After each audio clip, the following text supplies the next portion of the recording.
আসসালামু আলাইকুম ছোট ও বড় ভাইরা, আশা করি তোমরা সবাই অনেক ভালো আছো। আর তোমাদের দোয়াতে আল্লাহর রহমতে আমিও খুব ভালো আছি।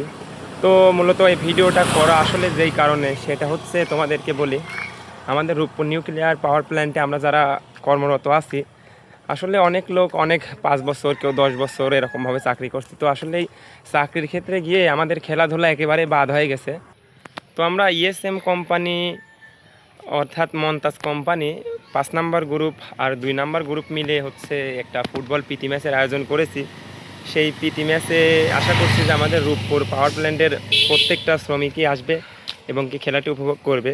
খেলাটি হবে 12 তারিখ শনিবার 2026। তো খেলাটি হবে হচ্ছে নতুন রূপপুর স্কুল মাঠ প্রাঙ্গণে।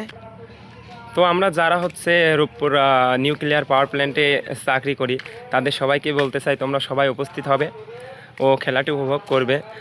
আমরা আর কি মন্তাজ কোম্পানির পক্ষ থেকে তোমাদের সবাইকে আমন্ত্রণ জানাচ্ছি। তোমরা আসবা, চাইলে আমাদের সাথে খেলতে পারবা, সমস্যা নাই। গ্রুপ ধরেও খেললে